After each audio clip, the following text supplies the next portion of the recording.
മദ്യനിർമ്മാണശാല വിഷയത്തിൽ മുഖ്യമന്ത്രിയുമായി സംവാദത്തിന് തയ്യാറെന്ന് പ്രതിപക്ഷ നേതാവ് വി ഡി സതീശനും മുൻ പ്രതിപക്ഷ നേതാവ് രമേശ് ചെന്നിത്തലയും.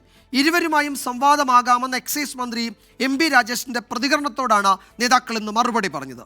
മദ്യനിർമ്മാണശാല വിവാദത്തിൽ CPI-യെയും RJD-യെയും പരിഹസിക്കുകയാണ് കോൺഗ്രസ് നേതാക്കൾ. പ്രതിപക്ഷ നേതാവിനോടും മുൻ പ്രതിപക്ഷ നേതാവിനോടും 24-ലൂടെ സംവാദമാകാമെന്നായിരുന്നു എക്സൈസ് മന്ത്രി എം പി രാജേഷിന്റെ പ്രതികരണം.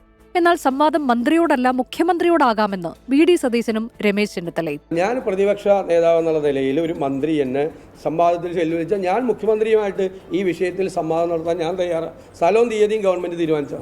മുഖ്യമന്ത്രി സംവാദത്തിന് തയ്യാറാണെങ്കിൽ ഞങ്ങൾ അതിന് തയ്യാറാണ്.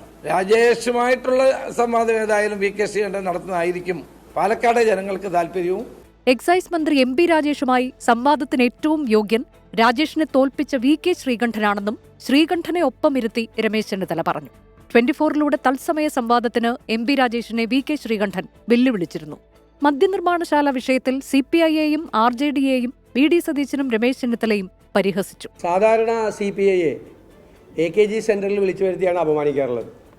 ഈ പ്രാവശ്യം MN സ്മാരകത്തിൽ തന്നെ പോയി CPI അപമാനിച്ച സംഭവമാണ് ഈ ബ്രൂവറി വിഷയത്തിലുണ്ടായത്. ഇടതുമുന്നണിയുടെ യോഗം ചേർന്നപ്പോൾ സായിപ്പിനെ കണ്ടപ്പോൾ കവാത്ത് മറന്ന പോലെയാണ് ഈ രണ്ട് കക്ഷികൾ നിലപാട് സ്വീകരിച്ചത്.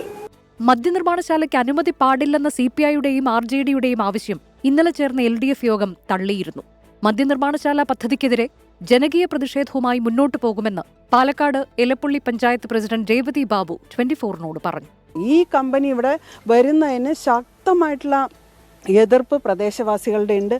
ജനങ്ങളുടെ എതിർപ്പിന് മുന്നിൽ മുട്ടും മടക്കി ഓടിയ ചരിത്രവും പിണറായി ഗവൺമെന്റിനുണ്ട്. വിവിധ ബ്യൂറോകൾക്കൊപ്പം ന്യൂസ് ഡെസ്ക് 24.